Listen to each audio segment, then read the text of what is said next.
Hello, ladies and gentlemen. My name is Cameron Kenyon, and I am here with Jonah, aka Bear Soul.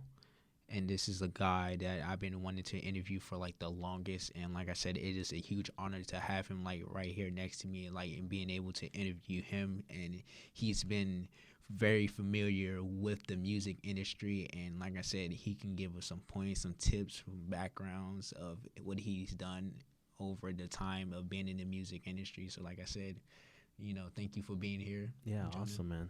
Awesome. All Yeah, right. I'm great. I'm glad to be here. All right. So first thing first, since people don't know who you are, so like I said, what is your background exactly? I started early 2018 on my audio career. I ended up going to small local projects in the Raleigh Durham Mm. area, and just over time grew into more of the, I'll say, the hip hop scene. All right.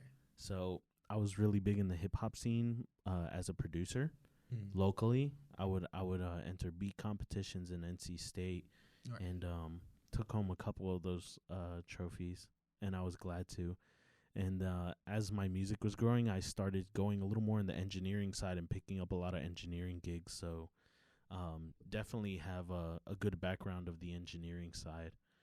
And yeah, ever since then, it's really just been engineering. But I work between here in LA. I Mhm. work with a certain artist, a couple artists in LA now. Oh, So okay. that it's been a fun ride, and I've been super happy to do it. All right.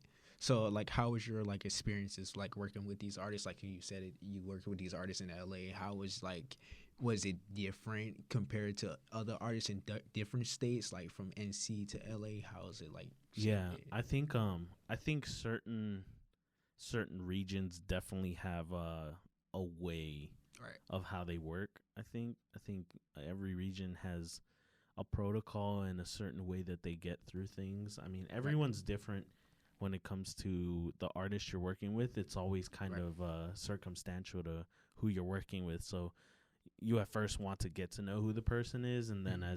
as you're progressing in the process, you start growing into, okay, this person's like this person wants this straight to the point, this person wants this a little more laxed or something, but Right. it happens slowly.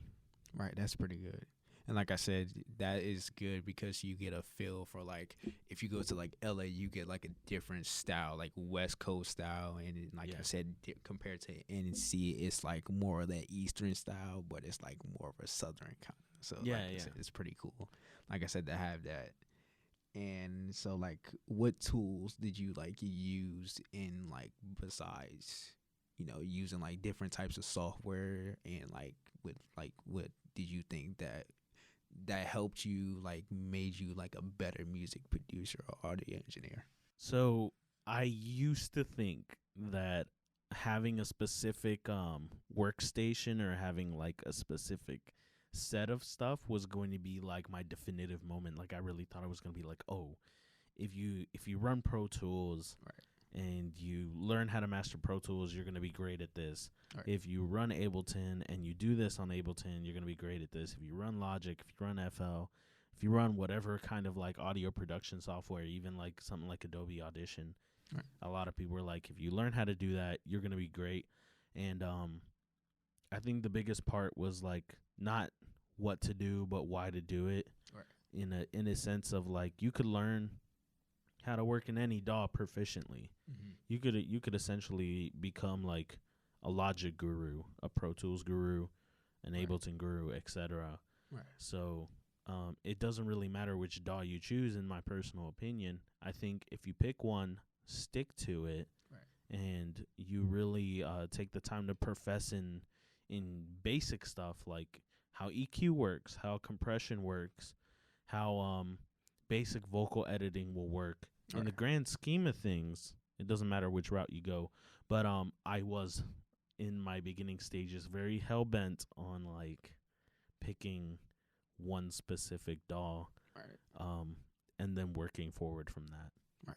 And I think that's pretty cool because it's like people like that are like trying to get into the music industry. They're like think they're limited to one specific digital audio workstation, and it's like for like people that are getting new, they come up like the up and coming talent like, get like more open to like more softwares. Like I said, you said Yeah. Logic, GarageBand, Ableton, and like I said, that's pretty cool because I know most people they will tend to use FL Studio. Yeah.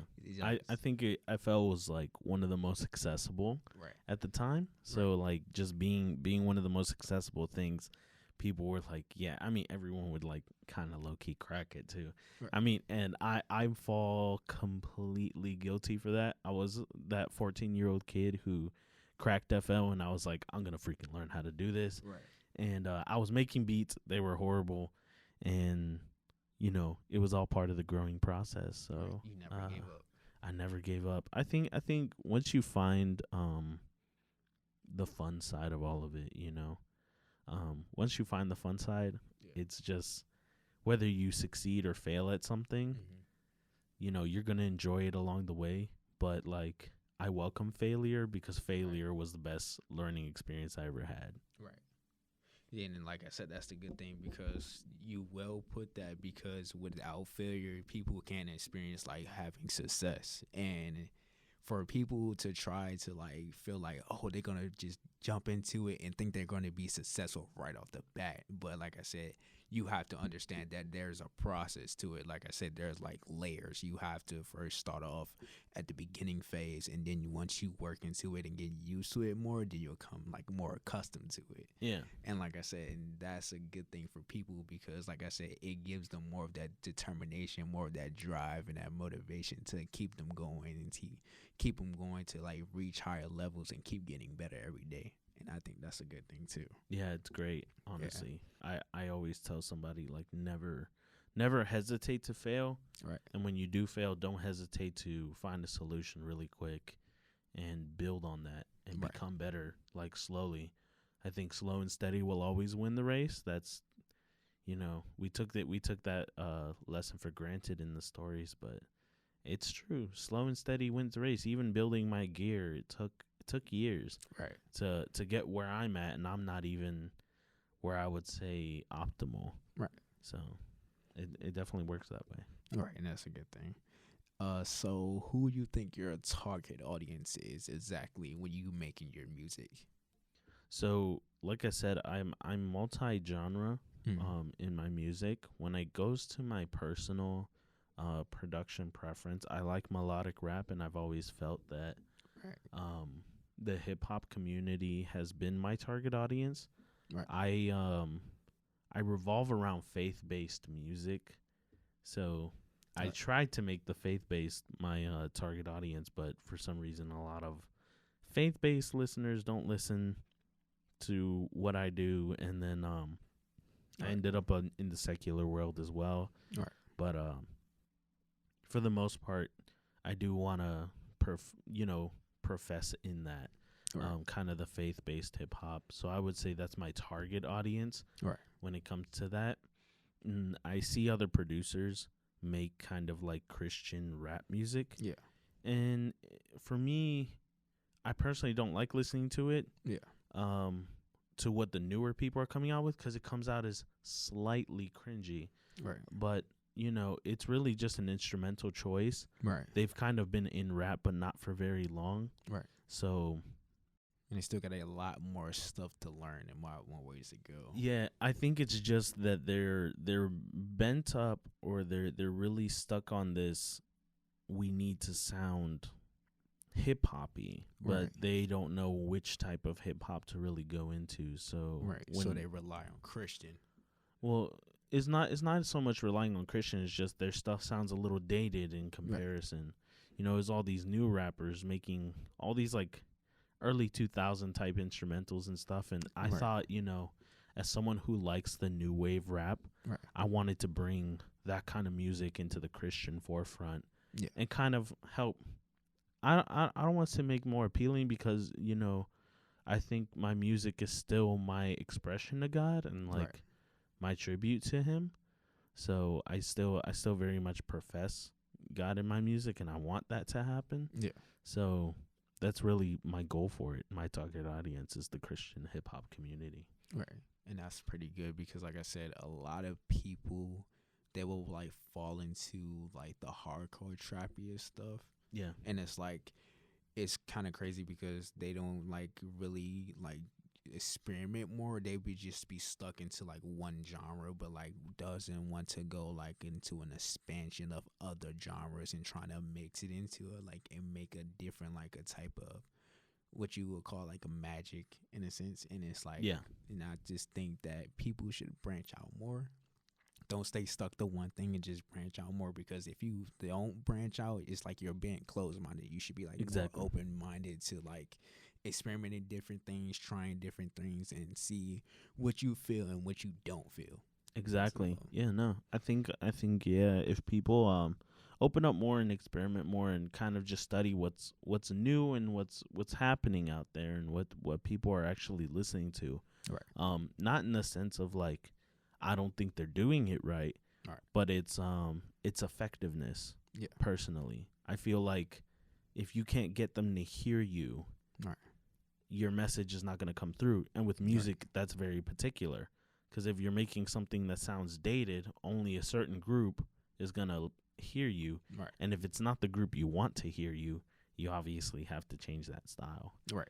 And go that's the for it. biggest thing. You just want to convey your message. Exactly. So, Yeah. and that's understandable too. So, like I said, who was your biggest motivation? Who, like, did you have mentors or people that motivated you and like guided you to like make you be better as far as your music? Yeah. I still am a current student of Living Arts College, and I've always seen um when I really started, there was a couple students that I looked up to, Right. and as they were filtering out or graduating or whatever the case was, yeah, I started looking to my instructors more as a kind of like friendly competition, but also in a form of mentorship. Right. I also did a lot of independent study, Right. but after watching certain master classes, I can say definitely I feel a connection of mentorship to the people that I've studied. Right. And the content that they brought out, definitely mentored me. But a lot of it was quote unquote self-taught. Right. But I do see other producers that are really nice that Right. I love. I love like the way Il Gates makes stuff, Zaytoven, Kato. I love the way Black Bear makes music. Right. I'm like with the whole slew of people. Right. But those should be my biggest ones. Definitely on top of my list. Yeah, and that's a good thing, and especially with Timbaland too. He has made a mixture of music too. So yeah, he's made a bunch of stuff, and Right. I haven't gotten around to watching his master class, but I'm Right. everyone who's watched it has told me it's such a cool experience, Right. and it's so helpful, and it helps them like learn so much out of it. So Right. that's definitely something I'm looking forward to. Yeah, and like I said, I watched a little sample of it too, and I was like, I think it's pretty good, and it's pretty inspirational. It's like how he makes his beats and how he structures it, and how he makes them to like popular like soundtracks with like Aaliyah and everything like that. And I think that's pretty amazing to see that. Oh, just based off what he uses, if he uses like his mouth to make like a vocal and stuff like that, and he just makes it work. I'm yeah, like, wow. it's just I'm like, crazy, how? right? Right. I'm like, how does he do that and just makes it just work like it's nothing?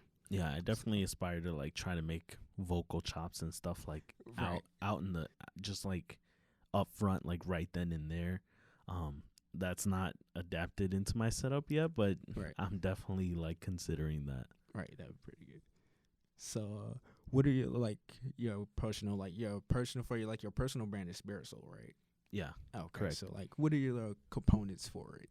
Did you think? So what I like in terms of components, what I wanted out of the company was kind Mhm. of just to provide an audio experience rather than just a musical experience. Um, it that evolved after I was studying so much because the school and the college I'm studying in really opened my eyes to different fields of audio. Right. And I was just like, well, the original purpose of my company was I'm going to go out there and I'm going to not make something sound good. I want the sound to create an experience. All right. And like I said that as a generic music thing. Right. But as I started growing into the thing and I started liking film audio, game design, sound design just in general, I was like, wow, I really could make an experience like out of a movie. I could make an experience out of a podcast. I can make an experience out of music, out of anything really that requires audio. So I was like, dang. Well, I guess now the goal for Bare Soul music or Bare Soul, whatever I call it, engineering, media, entertainment, I want to invoke an experience. I want my sound to go beyond, oh, this sounds good. No, I want you to feel it. Like, I want you to feel the sound in every movie, in every podcast, in every song that I help or assist in. I want an experience invoked. So, component wise, dealt with a lot of mindset, and it deals with a lot of just invoking an experience. Right. And that's pretty good to see that you have like a mindset where you want to create like a story. It's like a background. So based on like what music or what type of music you make, you would create a story, and they would like grasp them like, oh, just based on how this music sounds, or just based on the tone or what like the delivery it is, it just gives, and it's like, oh my gosh, you could just create something just based off that. Like, okay, you could just see this being in like, oh, this can be like in a Winter Wonderland movie or something like that, or you could just see this like, oh, this is like, I'm very much like that. Yeah, right. I like the thing where I always keep a small group of people with me. Right. They're like my peanut gallery. So I'm very much like, I'll bring them in the room and I'll be like, I'll just play something. I won't even tell them that it's something I made or anything like that. Sometimes they assume it, but I just kind of sit there and I'm like, I just start playing it. And if I start seeing a little head nod, or I start seeing that they're going into it, they stop their conversations to kind of listen to what's happening. Right. I know I'm on the right track with the sounds that I'm making or the music that I'm making. Right. So yeah, I get excited for that. So I worked really hard to try to get to at least that point where people's head can start just, nodding just a little bit. Feel, right. Just get a good feel like, oh gosh, this is something pretty good. Yeah, and it feels so good. It feels so good for people to just enjoy your music, and that's so hard as a producer. Right. Everyone's trying to get to that point where like, I want to play something, and they don't do that awkward where their arms are crossed and just looking at you. Yeah, that's nice. No, rock to it. Like, I want you to rock to it. So that was definitely a goal of mine. Right. And it's also crazy because you say that you want people to like nod to it and enjoy it too as well, because certain people, when they like listen to like certain types of beats or certain type of music, they will like disagree, like, oh, this is not good, or this is not something special, or this is not going to amount up to anywhere. But it's like the amount of the time and the dedication and determination that you put into this to make it work. It's like, oh man, this is great quality work. Like, you gotta look at it like, okay, this is something that you really put like your heart and soul into this. Yeah, like, and that's the point. Right. Bare soul. Like, I really want to stick. I really wanted to try to stick like my entity of who I was within each instrumental and like really create an impact. Right. So and it's behind my tag too. Like, my friend Jalen helped me make the tag. Right. And the phrase is bare soul, this hit different, and it's that still basis of creating something that is far from the norm, that's more of an experience than it is a sound. Right. Like, I want it to literally hit different. I want it to just, it's got to be a mood. Right. Almost. Or at least I try to make it that way. Right. I tell by people's reactions that it's working. Right. But yeah, man, that's definitely been my goal.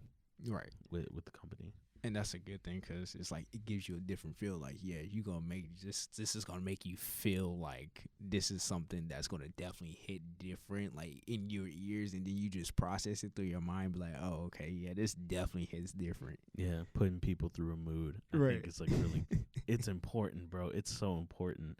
Because if people can experience it, not only do you portray that as as a producer, like when an Right. artist hops on it, obviously if it hits different, they're gonna have some form of uh being genuine Right. with their music, so the lyrics are gonna mean more. Right. And when the lyrics mean more, they connect to more people, and it's more faithful fans who are waiting to hear the next project. Right. Then I keep getting to do what I love to do. The artist keeps getting to do what he loves to do or she Right. loves to do, and we keep music going. You Right. know, Just keep on that's the rolling. goal. That's the goal. So Right. I love it. And that's good because, like I said, the people who appreciate your quality of work is like, okay, those are like the people that really thoroughly listen to your music and then like get a grab a sense of what you're about and what your like kind of music that you make too as well. And I think that's pretty like a very inspirational because the people can grab inspiration from that and be like, oh, okay, this is something like that I would like want to write on, or Yeah. they might want to be like inspired to make beats as well too, because like I said, like music is like a different type of world. Like I said, you take off and you just feel like you in a whole different universe when you're doing it. Yeah, And I for think sure. it's like, and then you have a whole bunch of elements that you can go off of and just like make it happen. Yeah, and I totally, yeah, that's 100% how I aspire every producer to kind of be like that too. Right. To find where they fit in everything, Right. and like, but it's gotta feel natural to you. Right. You can't do what I'm trying to do and not want it for yourself. Right. Like, I feel like if you want to make an experience, that should be your own goal, not my goal. Right. Like, if what you want to do is just make beats and like do stuff that you enjoy, like do the stuff that you enjoy. Right. Or like, if you have a different reason for doing music, like follow that. Right. You don't have to just try to invoke an experience just because I said I want to invoke an experience with my music. Some people don't want to do that. Right. Some people just want to express themselves, have their own feeling to it. Right. I try to my best to adapt to what others like. Right. And that's not exactly like full throttle. Right. How do I say it? It's not full throttle like embraced in my industry. A lot of Right. us are very like, as artists, as creative people, they try to be individual. It's like, no, express yourself. Don't conform to everyone else. And it's weird because I kind of like, I'm the opposite. I'm like, no, I want your vision, but I want to also make your vision an experience and not Right. just a sound. Right. So yeah, That makes- it's crazy. Right. That's pretty good. But like I said, I think that's all the time we have for today. Like I said, thank you, Jonah, for coming in again. I appreciate it You already know, as man. always. And like I said, do you have anything, like any quotes that you want to say that you might feel like people should remember, or anything that they feel like they should just take in and like give them a little insight for, like, particularly in music? Okay. So, I mean, if we're talking particularly music, it's two that are very, actually, let's say three. Okay. So there's three phrases. One, it's not personal. It's all business. You will know that when you get into the industry, what that means. Don't take everything personal. Some people have different business agendas and have to throw feelings aside. Right. A lot of it's not personal. It's business. Don't let it ruin the opportunities that come into your life. Right. And don't let it automatically make you write off people. Right. So, yeah. It's not personal, it's all business. Welcome failure.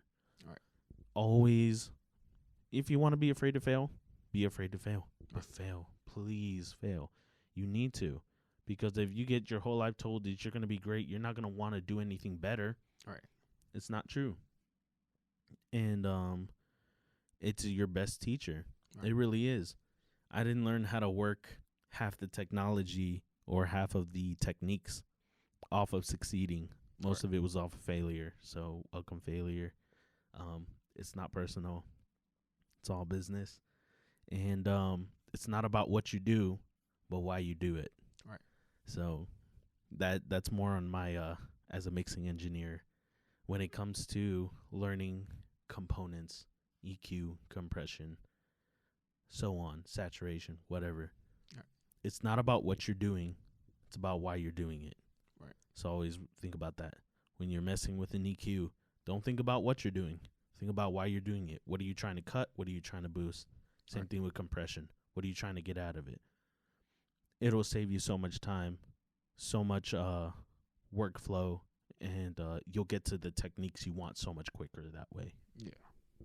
All right, that sounds pretty good. Like I said, it's a pretty big inspiration. Like I said, Jonah, for me personally, you've been a big inspiration to me because, like I said, as I far appreciate as that, man. like music, like wise, like I said, it just helped me like step up a little bit further and just like give me more thoughts as far as like how should I like do my music, because like I said, I know like I still like I consider myself an engineer, like a music engineer, but like I said, I'm just trying to get better every single day. Awesome, And man. like I said, I'm that's glad you're pretty on that good. journey. So, like I said, I appreciate it, man. Like I said, appreciate the inspiration again, man. Like I said, Awesome, man. it's Well, I like appreciate being here, man, taking the time. no problem, man. Like I said, do you want to like shout out your social media or anything? Yeah, guys, you can follow me on Instagram, Twitter, and my Facebook page. All should be I am Bear Soul, an exception of Facebook. It's just Bear Soul Music. All right. So yeah, BeatStars, SoundCloud, same thing. Bear Soul Music. Okay. All right. That's all the time we have for today. So, like I said, I appreciate you coming in again, Jonah. Like I said, Awesome. this concludes this interview. All right. All right. We'll see you guys. All right.